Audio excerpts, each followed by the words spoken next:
The human had no emblem, so they ridiculed him, until the princess saw the royal guard. The laughter started before Ethan Cole even reached the registration desk. He had walked through the gates of the Galactic Military Academy on Varath Station with nothing but a worn duffel bag over one shoulder, and a thin piece of paper folded in his breast pocket. No armor, no insignia, no family crest pressed into a glowing medallion that hung from a polished chain. Just a man in plain gray clothes, boots that had seen too many miles, and eyes that did not flinch when the guards at the gate scanned him twice because they assumed their equipment had made an error. It had not made an error. Ethan Cole was human, and humans in this part of the galaxy were considered a footnote. The Academy Hall was enormous. Arched ceilings stretched 40 feet overhead, carved from the pale stone of Varath's ancient cliffs. The floor tiles were inlaid with the crests of the 7 founding military houses of the Galactic Compact.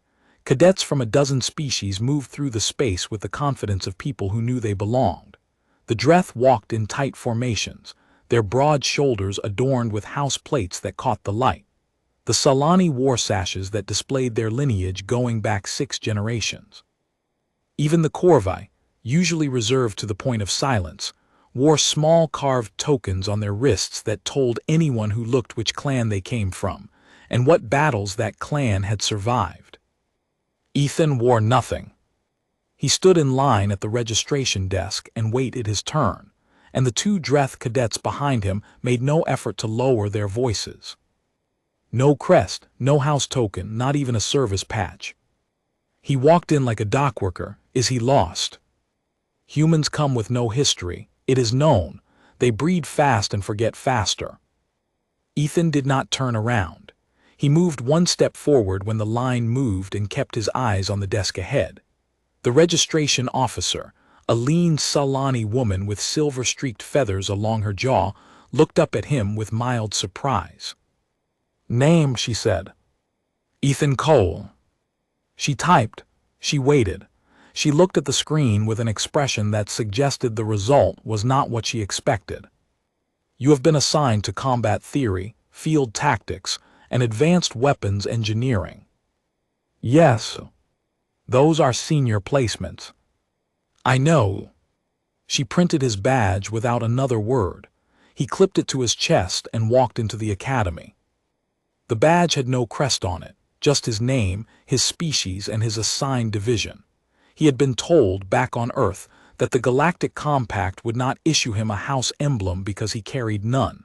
He had no noble lineage, no military dynasty behind him, no family that had served the Compact for generations and earned the right to display its mark.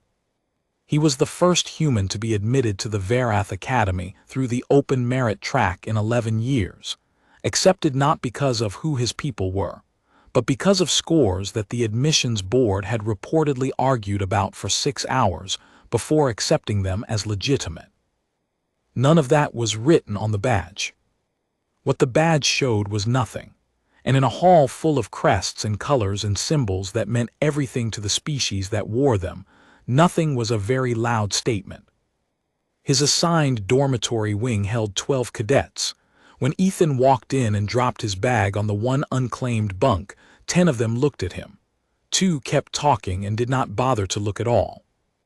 A Dreth cadet named Vorik, who had the kind of build that suggested his people had been making war since before Ethan's planet had discovered agriculture, glanced at Ethan's bare chest and made a sound somewhere between a laugh and a dismissal. "The blank one is with us," Vorik said to the room. "Give him a sticker," someone said from the far corner, and several cadets laughed. Ethan sat down on the bunk. He opened his bag. He pulled out a small framed photo, a woman in her 60s standing in front of a garden, squinting against the sun, smiling, and set it on the shelf beside the bunk. Then he pulled out a battered notebook and a pen. A Salani cadet named Pell, who had the long, cautious eyes of someone raised to measure everything before committing to it, watched him do all of this and then looked away. She was the only one who did not laugh. Ethan opened his notebook to the first page. At the top, in handwriting that was small and steady, he wrote, "Day 1." And then he began to take notes about everything he had already observed, the layout of the hall, the placement of exits, the rank markers on the senior cadets who had passed through the corridor outside, the angle of the security cameras, the materials the walls were made from, and what that likely meant about sound travel and structural weak points. He wrote for 20 minutes without stopping. Nobody paid him any attention. That was fine. He was not here to be paid attention to yet. The first week of the academy was classified as orientation and baseline assessment. Cadets were evaluated in physical performance, tactical aptitude, knowledge of compact military doctrine, and species-integrated combat simulation. The results were posted on the central board each evening and updated in real time during the day's exercises. Ethan finished in the middle of the pack on the physical assessments. Humans were not the strongest species in the compact, nor the fastest, nor the most durable. He finished 7th out of 12 in the running drill, 5th in load-bearing endurance, and dead last in the reflex chamber, where the Solani and the Dreth cadets moved with a speed that no human nervous system could quite match. Vorik was very pleased about this. "The blank one has no crest and no speed," he announced at dinner that night, loud enough for the surrounding tables to hear. Perhaps the admissions board made a mathematical error. The laughter was real this time, not unkind by the standards of those making it, simply the easy cruelty of people who had not yet been given a reason to look harder. Ethan ate his dinner and said nothing. The tactical aptitude assessment came on the 4th day. It was designed to test the cadets' ability to read a battlefield in real time and make decisions under compounding pressure. The simulation room placed each cadet inside a scenario that began with a single clear objective and then systematically removed resources, introduced unexpected variables, and forced the cadet to adapt. The system tracked decision quality, not just outcomes. An instructor panel of 3 senior officers observed from behind a glass partition.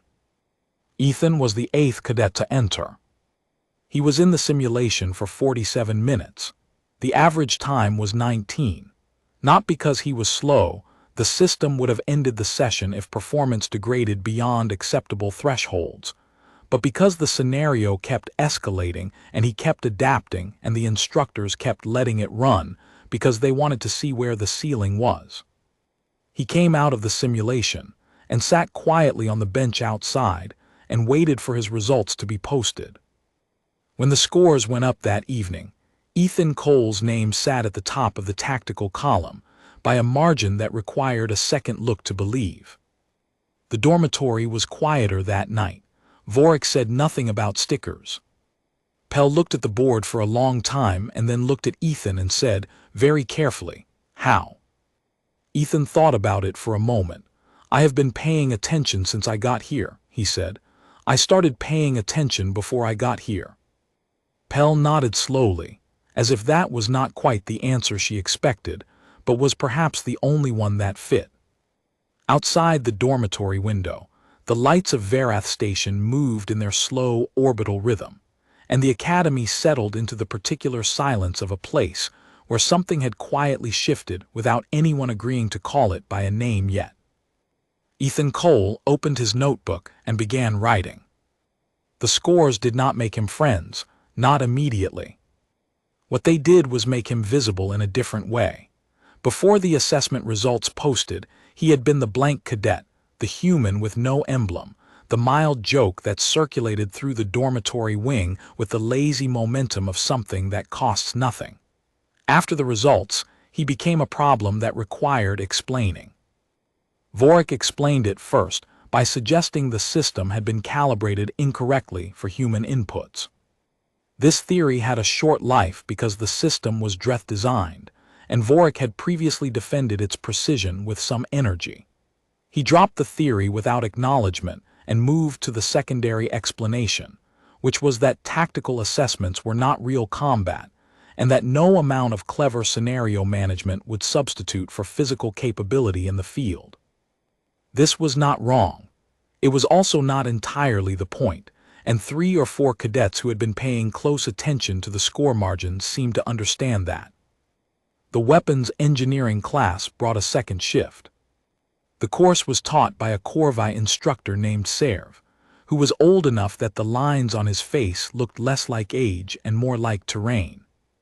He had spent 30 years in the Compact's deep-range Navy and another decade as an armaments researcher, and he had the specific manner of someone who no longer cared what anyone thought of him because he had already survived things that would have permanently revised their opinions. He spoke in flat sentences. He wasted no time. He respected precision and held a particular disdain for what he called performed knowledge, the kind of answer that sounded correct without containing any real understanding. On the third day of the course, he placed a disassembled Dreth model pulse rifle on the table at the front of the room and asked the class to identify the modification that would improve its rate of thermal dissipation under sustained fire without reducing charge density. 5 cadets offered answers.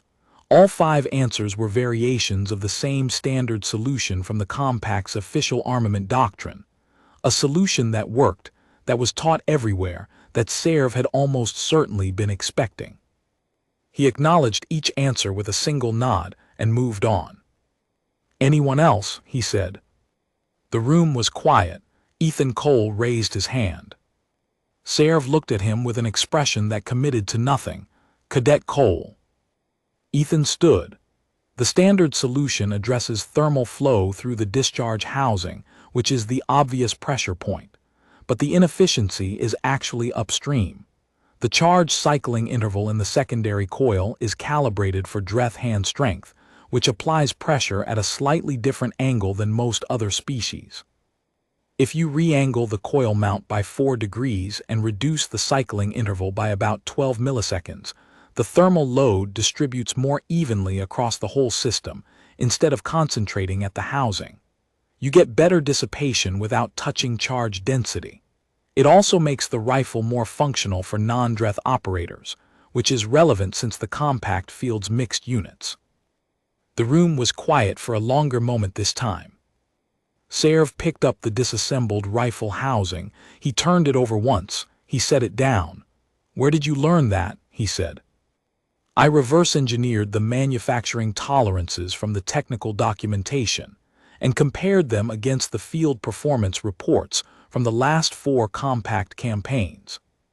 The reports showed a consistent pattern of housing failures in mixed units that the standard solution never fully addressed. I worked back from the failure data. That modification is not in the doctrine." "No, it should be." Serv looked at him for 3 seconds. Then he turned to the board and wrote Cadet Cole's solution up in full, with the degree specification and interval calculation, and told the class to study it before the next session. He did not offer further comment. After class, Pell walked beside Ethan through the corridor and said nothing for almost 2 full minutes. Then she said, "You read all 4 campaign reports?" "6, actually. I had access to 2 supplemental ones from a research archive." "Before you arrived here?" "I have been preparing for a long time," Ethan said. Pell considered this. "Why?" Ethan stopped walking. He looked out through the wide corridor window at the stars beyond the station's curved hull, a fixed and endless dark sprinkled with light that had been traveling toward this exact window for longer than any civilization in the Compact had been keeping records. "Because I had to," he said. "Because when you arrive somewhere without a crest, and without a name that anyone recognizes, and without a lineage that announces what you are before you open your mouth, the only thing you can offer is the work. So the work has to be good enough to speak on its own." Pell was quiet for a moment. Then she said, "That is a very human answer." "Is it?" "I have not met many humans," she admitted. "But that sounds like the kind of answer a person gives when they have learned not to expect the door to open on its own." Ethan looked at her. "Does the door eventually open?" Pell tilted her head. "I am here talking to you," she said simply and walked on. The second month of the academy introduced team exercises. Cadets were assigned to units of 4 and rotated through a series of combined scenarios: search and extraction, defensive perimeter holding, long-range engagement coordination, and one brutal overnight exercise that involved navigating an unfamiliar terrain simulation with degraded equipment and incomplete intelligence. The unit assignments were made by the instructors. Ethan was placed with Pell, a Corvi cadet named Asta who was compact and methodical and spoke rarely but always well, and Vorik. This was either a test or an accident. Ethan assumed it was a test. Vorik accepted the assignment without visible reaction. He was not a stupid person. Ethan had long since recognized that, and stupid people did not survive the Dreth House system long enough to reach an academy. What Vorik carried was a framework that had simply never been challenged by evidence strong enough to require revision. That framework said that humans were background figures, minor actors. The kind of species that produced individuals who were occasionally useful but not remarkable in the way that mattered, which was in the way that stories were told about them. The framework was about to face some stress. The overnight terrain exercise put the unit in a simulated mountain environment with a single objective: reach a defended communications relay, neutralize the automated defense system without triggering the alarm, extract a data package, and return to the extraction point before dawn. They were given a map that was 40% inaccurate, a signal jammer with a 6-minute battery, and equipment that was deliberately randomized so that no cadet could rely on familiar tools. They were also given 4 hours. Vorik took the lead immediately, which was his instinct and his right as the physically dominant member of the unit. He read the map, identified what he believed was the fastest route, and began moving. The unit followed. 40 minutes in, the route terminated at a ravine that the map had marked as a ridge. Vorik stood at the edge and reassessed with the controlled frustration of someone not accustomed to being wrong about terrain. "We go around," he said. "We don't have time to go around," Asta said. This was a long speech for Asta. "Then we go back and find a better route." Ethan had been studying the ravine since they arrived at the edge. He crouched and picked up a small stone and dropped it into the dark below. He listened to the sound it made when it landed. He looked at the far edge. He looked at the walls of the ravine. "We can cross," he said. Vorik turned. "The gap is 12 meters. We have no bridge equipment. We have anchor cord in the pack, 40 meters of it. I can get a fixed line across if I can reach that outcrop on the left wall, about 8 meters down. From there, the angle gives a traversable climb to the other side. Longer than a bridge crossing, but we save the time we'd lose going around." "You would need to descend into the ravine in the dark," Vorik said. This was not an objection. It was closer to a question. "Yes," Ethan said. Vorik looked at him for a moment. Something shifted behind his eyes, not warmth, not quite respect, but the first true flicker of consideration. He stepped aside. Ethan went into the ravine. 22 minutes later, the unit crossed on the fixed line he had rigged, one by one, to the other side. They reached the communications relay with 40 minutes to spare. Ethan identified the defense system's power cycle timing through a process of patient observation and neutralized it in the window between pulses. Asta extracted the data package. They reached the extraction point with 11 minutes remaining. Their unit finished first, by a margin that the instructors noted in their reports without comment. That night in the dormitory, Vorik said nothing about blank cadets or borrowed luck. He said, "Cadet Cole, in the morning, if you have time, I would like to discuss the ravine crossing. I want to understand how you calculated the anchor load." Ethan looked up from his notebook. "Of course," he said. It was, in its own way, a door opening. And on the shelf beside the bunk, the photo of the woman in the garden kept its quiet watch over all of it. The 3rd month was when the Academy's upper corridors stopped being theoretical. Verath Academy was not simply a training institution. It occupied a complex that included residential quarters for senior compact military staff, administrative offices for the region's Defense Coordination Bureau, and, on the restricted upper level, guest accommodations for visiting dignitaries and compact council members. Most cadets spent their entire enrollment without ever setting foot above the fourth floor. The upper levels were accessed by different elevators, staffed by security personnel, and separated from the training wings by a physical design that communicated their separateness without needing a sign. The cadets knew that someone significant was visiting when the security rotation doubled, and the common areas were quietly restructured to keep foot traffic away from two specific corridors. The word moved through the dormitory wings in the fast, low way that gossip moved through enclosed spaces. A dignitary from the inner systems, a council inspection, someone of rank. The name that eventually surfaced, passed from a supply cadet who had overheard a logistics briefing, was one that made even Vorik go still for a moment.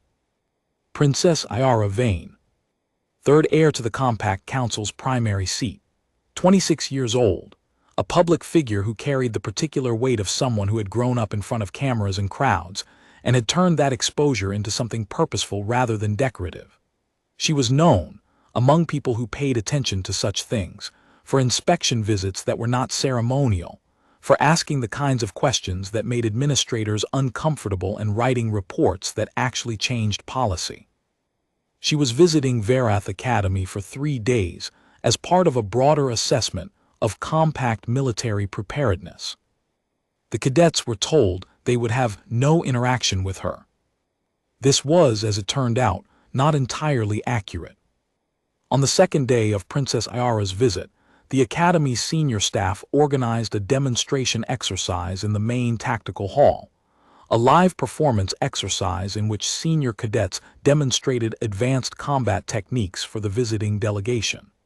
It was the kind of event that existed at the intersection of genuine training and careful theater. The cadets who were selected understood that they were being watched not only for skill but for the impression they made, and the instructors who chose them had selected accordingly. The strongest, the most decorated, the ones whose house emblems would catch the light and tell a story of lineage and tradition. Ethan Cole was not selected. He was not surprised. He sat in the observation tier with the cadets who had not been chosen, and watched the demonstration with the same focused attention he gave everything, taking quiet notes on technique and timing, cataloging what the selected cadets did well, and what habits they had that could be exploited in an actual engagement. The demonstration went well. The selected cadets performed with the precision of people who had practiced specifically for this kind of audience.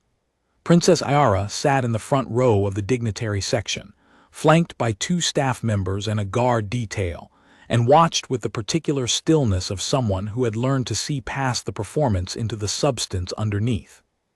It was during the final segment, a simulated 2-on-2 engagement that was meant to showcase integrated combat coordination, that the accident happened. One of the selected cadets, a Dreth named Harvo who had the most impressive house crest in the demonstration and had been performing flawlessly, misread a pivot and came down badly on his ankle. The crack of it was audible. Harvo stayed upright through sheer will and managed 3 more seconds before the pain was visible enough that the instructor stopped the exercise. The simulation required 4 cadets to complete, 3 remained. The protocol was to either abort or replace. The senior instructor, a veteran officer named Commander Delos, looked across the hall with the expression of someone making a quick decision under light pressure. His eyes moved through the observation tier. They stopped. Cadet Cole floor. The observation tier went quiet in the particular way of a room, where no one wanted to be the first to look surprised. Ethan stood. He came down from the tier, crossed the floor, and took Harvo's position in the formation without speaking. He was wearing standard training clothes. No house emblem, no formal demonstration gear. He looked, standing next to 3 cadets in polished academy uniforms with their crests on full display, like a piece of furniture that had been placed in the wrong room. Someone in the observation tier laughed. It was a small sound, quickly swallowed, but the hall had good acoustics. Princess Ayara did not laugh, she watched. Commander Delos reset the simulation. The scenario resumed. The opposing pair, two Solani cadets who had been waiting for the restart and were not pleased about the delay, came in hard. They were fast. They had clearly been briefed on all four members of the original formation and had prepared specific counters for each. They had not prepared for Ethan Cole because there was no file worth preparing for. No known techniques. No family tradition of combat method. No house training style that could be anticipated and countered. What Ethan did in the first 14 seconds of the engagement rewrote the terms of the exercise without anyone announcing it. He moved wrong. Not incorrectly, not in a way that gave openings, but in a way that was genuinely foreign to the Solani cadets' trained pattern recognition. He used angles that the Compact's integrated combat doctrine classified as suboptimal because they demanded physical tolerances that most species could not consistently maintain. Human joints, it turned out, bent in ways that other species didn't, and Ethan had spent years learning to exploit exactly that. He was not faster than the Solani cadets. He was not stronger, but he was unpredictable in a way that was not random. It was structured, deliberate, built from thousands of hours of study applied to the specific problem of fighting as a human in a galaxy that had not designed its combat doctrine with humans in mind. The Solani cadets adapted well. They were good, but they adapted to what he had just done, not to what he was about to do, and Ethan was already 3 moves ahead of their adaptation. The simulation ended with the formation intact and the opposing pair neutralized. Total engagement time, 41 seconds. The hall was completely silent. Ethan stood in position and waited. His breathing was steady. His expression was calm.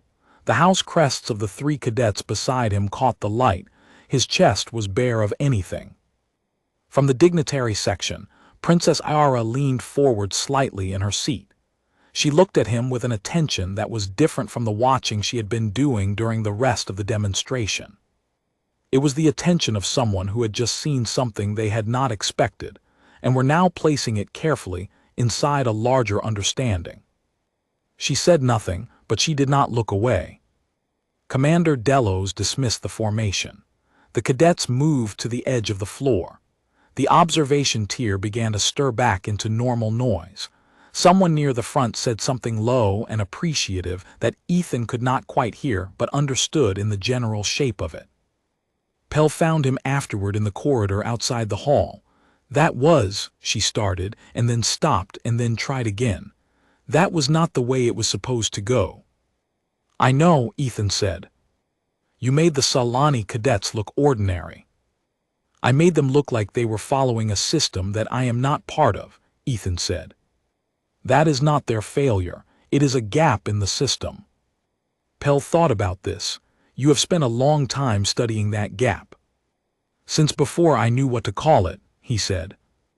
Down the corridor, through the tall windows, the stars of the outer systems hung in their patient constellations, indifferent to the small dramas playing out below them.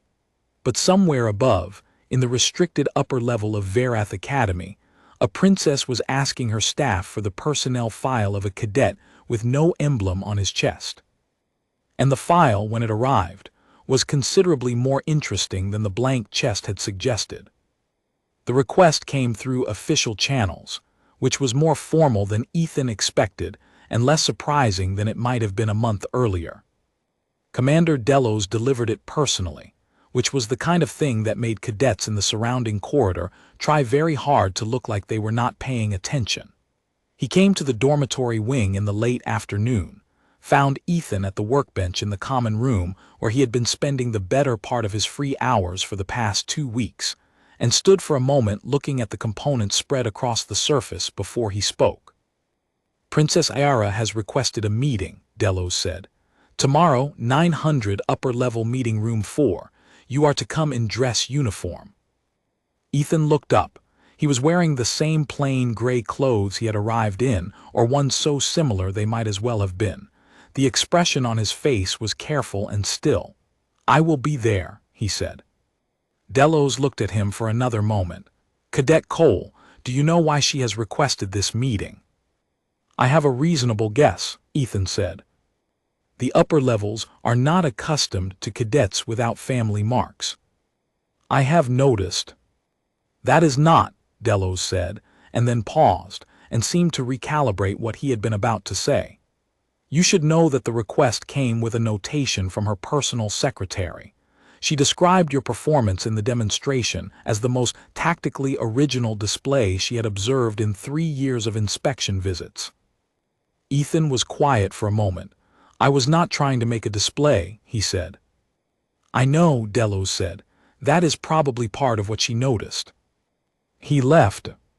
Vorik was sitting 2 tables away and had been pretending to review tactical diagrams since Delos arrived. After the commander left, he put the diagrams down and looked at Ethan directly for the first time since the ravine crossing had changed something between them. A meeting with the princess, Vorik said. It appears so. Vorik turned his jaw medallion over in his hands, his house crest, 3rd-generation Dreth military line, the kind of object that represented a whole architecture of belonging. He looked at it and then looked at Ethan's bare chest. All of this, he said slowly, from nothing. From preparation, Ethan said, and from having no choice but to be very good at what I was allowed to be good at. Vorik set the medallion back down. He was quiet for a long moment. The things you said about the rifle coil modification, he finally said. I checked your calculations last week. You were right. I submitted the note to the armament theory instructor. Ethan looked at him. I put your name on it, Vorik said. I told him it was yours. You didn't have to do that. I know, Vorik said. I did it anyway. He picked up his diagrams again. You should sleep before tomorrow. Ethan nodded. He began gathering the components from the workbench, cataloging each one with the same methodical care he brought to everything, and setting them back in their case. On the shelf above the workbench, someone had placed a small object while he was not looking, one of the clip-on dormitory crests that visitors were issued when they toured the facility, a simple compact symbol on a metal backing. It was not a house crest. It was not a lineage marker, but it had been left there deliberately, facing outward, like a placeholder for something that had not yet found its proper form. He did not know who had left it. He looked at it for a moment, then turned off the workbench light and walked back to his bunk. The morning came with the particular gray clarity of early station light, and Ethan Cole dressed with care in the dress uniform he had pressed the night before. Plain gray, no embellishment, no crest. He looked at himself in the narrow mirror above the wash basin. A human, no house, no name that the galaxy recognized, a borrowed crest sitting on a shelf. He looked like what he was. He went upstairs. The meeting room on the upper level was smaller than he expected and furnished with a restraint that suggested someone had made deliberate choices about what the space should feel like. Not ornate, not a room that announced its own importance. 2 chairs at a low table, a window that looked out at open space, a small pitcher of water and 2 cups. Princess Ayara was already there when he was shown in. She was shorter than he had expected from the observation tier, or perhaps the distance had added a scale that the actual room removed. She was dressed in clothes that were formal without being ceremonial, not the full state dress of the dignitaries he had seen in compact broadcasts, but the practical formal wear of someone who was here to work.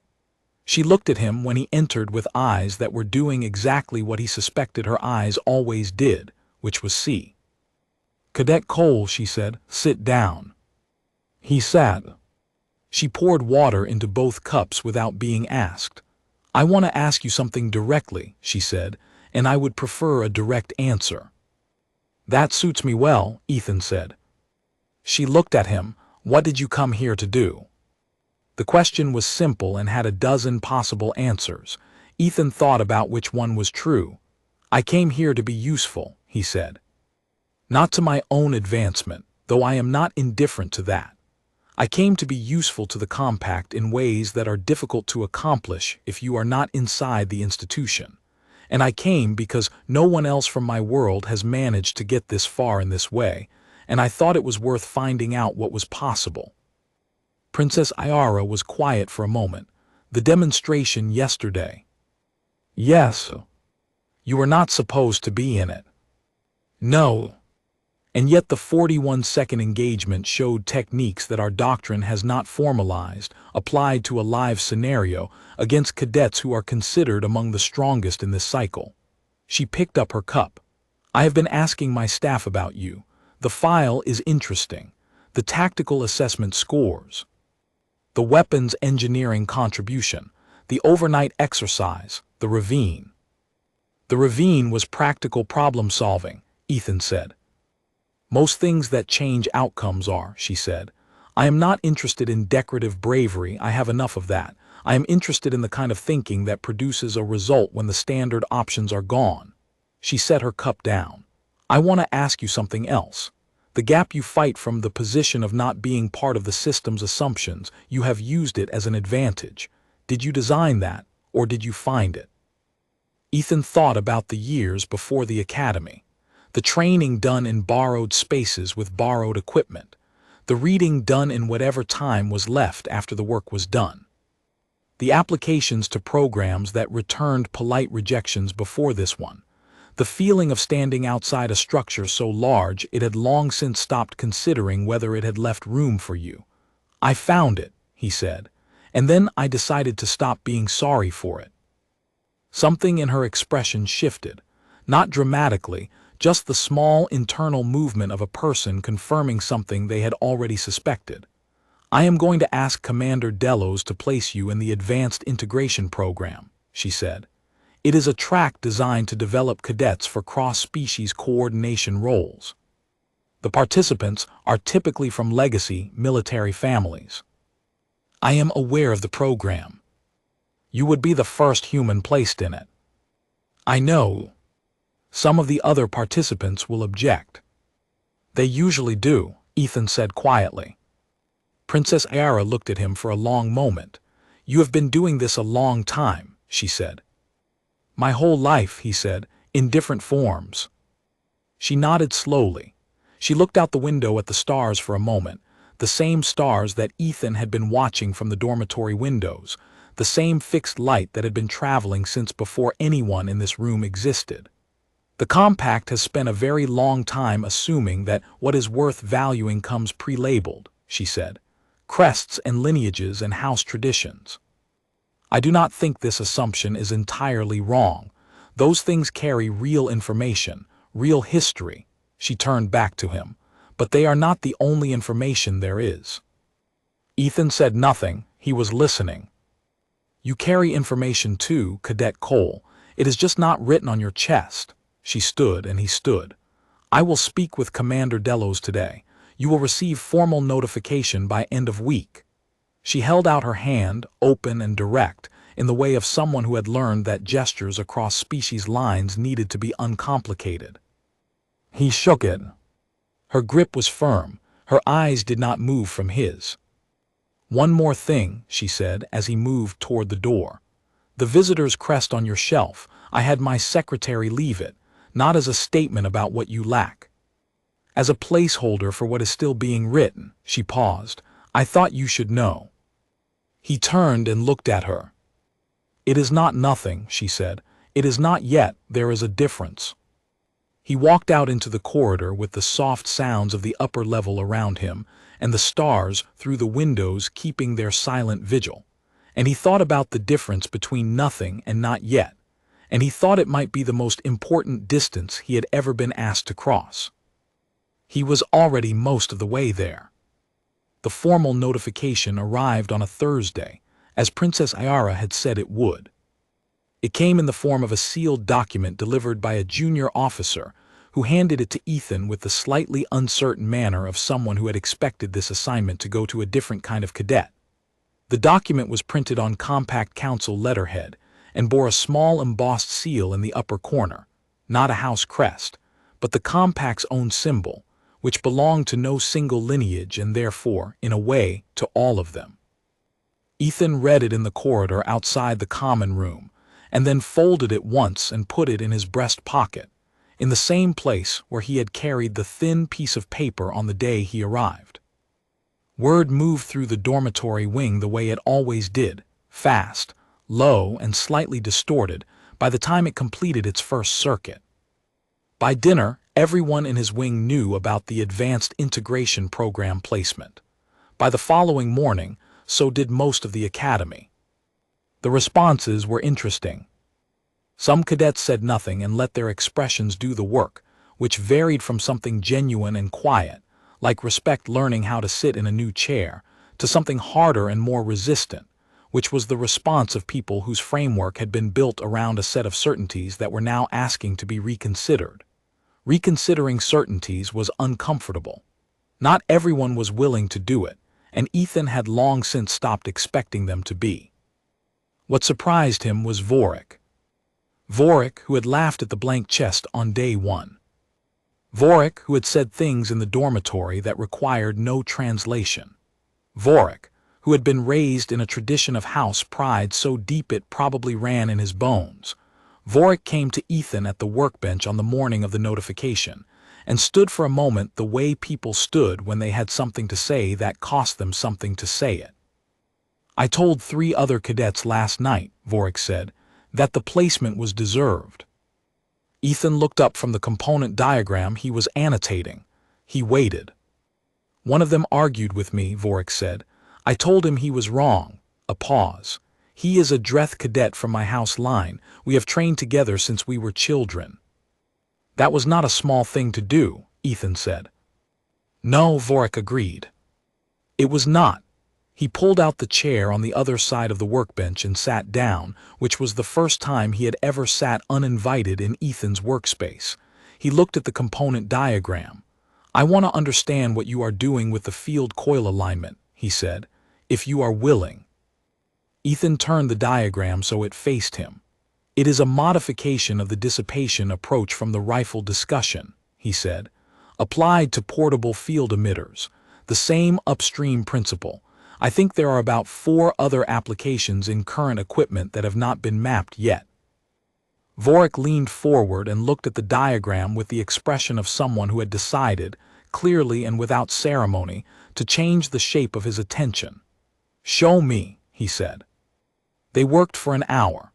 Asta joined after 20 minutes, pulling a chair up with the quiet economy of movement that was her particular signature. Pell arrived later and sat at the end of the bench and contributed 3 observations that were each precisely accurate and required no elaboration. It was the first time all 4 of them had been in one space, without a simulation running and a score being kept. The Advanced Integration Program began formally the following week. It occupied 3 mornings and 1 full evening per cycle, held in a seminar room on the 5th floor that was smaller and quieter than the main training halls. The participants were 8 cadets in total. 7 of them arrived on the first morning wearing house crests that collectively represented 4 of the compact's founding military families. The 8th arrived in plain gray clothes with a bare chest and a notebook under his arm. There was a moment at the door, not a dramatic one, just the moment that happened whenever Ethan Cole walked into a room where expectations had been set without him, the brief recalibration, the taking stock, the decision each person in the room made about what this meant and what they intended to do about it. He had stopped counting how many times he had stood in that moment. He had long since stopped hoping it would not come. What he had learned to do instead was stand in it without rushing through it, because rushing through it changed nothing, and standing in it changed something about himself that he wanted to keep. He sat down. He opened his notebook to a clean page. The program instructor, a senior officer named Colonel Vane, who Ethan later learned was a distant relation of the royal family, looked at the room once and then began without preamble. The subject of the first session was the theory of asymmetric integration, the strategy of building military units whose diversity of background was not a problem to be managed, but a resource to be deployed. The lecture moved quickly and expected engagement, and the 7 Legacy Crest cadets engaged with the facility of people trained for this kind of academic discourse since childhood. Ethan said 3 things during the session. All 3 were questions. All 3 were the kind of questions that opened up the premise of what was being discussed rather than engaging with it on its own terms. The kind of questions that were either excellent or genuinely disruptive depending on how you interpreted the intent. Colonel Vane answered all 3 with the full weight of his attention, which told Ethan something about the kind of instructor he was. After the session, one of the legacy cadets, a Salani woman named Vara, whose house crest was among the oldest in the room and who had the bearing of someone who had grown up understanding that she was never the smallest figure in any space she entered, came to Ethan at the door. "The questions you asked," she said. "Yes." "You already knew the answers." "I had ideas about the answers," Ethan said. "I wanted to hear how the program framed them." Vara looked at him with the careful assessment of someone taking an honest measurement. "You are testing the curriculum," she said. "I am learning where the curriculum ends," he said, "and where the interesting work begins." Vara was quiet for a moment. Then she said, "I was told before this program that a human had been placed in it. I was told by someone who thought it was a poor decision." "I imagine that person had reasons," Ethan said. "They did, lineage, tradition, the standard arguments." She paused. "I did not agree with them, but I did not disagree either. I thought I would wait to see." She held out her hand in the direct, uncomplicated way that Princess Ayara had used, and Ethan shook it. "I have seen enough to have an opinion now," Vara said. "What is the opinion?" Ethan asked. She almost smiled. "That the interesting work is going to be interesting," she said, and walked out. The weeks that followed moved with the particular quality of time that happens when a person is genuinely engaged with what they are doing. Not the grinding forward motion of endurance, but the rapid, almost surprising passage of days filled with problems that demanded everything. The integration program pushed into territory that the standard curriculum did not visit. The history of combined species military failures, the specific patterns of miscommunication that led to those failures, the theoretical framework for building units that could function coherently across different cognitive styles and physical capabilities, and cultural assumptions about what fighting was for. Ethan absorbed it the way he absorbed everything, completely, with every piece placed in relation to every other piece, the whole structure continuously revised as new information arrived. He also contributed in ways that began to change the texture of the seminars. His questions stopped being tests and became something more like navigation. He began to map the places where the doctrine had gaps, not because he was looking for gaps, but because when you thought about a problem hard enough and long enough, the gaps eventually became visible. The ravine technique he had demonstrated in the overnight exercise was one example. He wrote it up formally during the 5th week and submitted it to the program as a working paper, titled in plain language, illustrated with the specific mechanical reasoning, applicable to any unit operating in terrain where standard bridge equipment was unavailable. Colonel Vane reviewed it and sent it upward through the academic review system without editorial comment. The coil modification he had proposed in Serv's class had already moved through 2 levels of review by this point, and was being evaluated by the Armament Research Division. He was a cadet. He had been at the academy for less than 4 months. His chest was bare. On the 68th day of his enrollment, he received a small package through the academy's internal mail system. There was no sender name. Inside the package was a plain metal clip, academy issue, the kind that could hold a small badge or token, and clipped to it was a note in handwriting he did not immediately recognize. The note said, "Some emblems are earned through lineage. Some are earned through the record. Yours is being written. We are watching it be written." It was not signed. He turned the clip over in his hand. He thought about what it meant to belong to something before you had earned the right, and what it meant to earn the right before anyone would acknowledge the belonging, and whether those 2 conditions were as different as they seemed from the outside. He thought about the woman in the garden photo on his shelf. He thought about the years before this, the small rooms and the borrowed equipment and the quiet accumulation of knowledge that had no immediate audience. He thought about the ravine and the rifle coil and the 41 seconds in the tactical hall. He thought about not yet. He put the clip on the shelf beside the photo. He sat down at the workbench. He opened his notebook to the next clean page. There was work to do. There was always work to do, and for the first time since he had walked through the gate with his duffel bag and his folded paper and his bare chest, the work did not feel like the only argument he had. It felt like a foundation. The stars outside moved in their slow arc through the station's orbit, as they always had and would, indifferent to the small turning points of individual lives. But inside the workbench lamp's circle of light, on a plain gray night in a galaxy that had not yet finished deciding what it thought of humans, Ethan Cole wrote in his small, steady handwriting, and the page filled and the foundation held.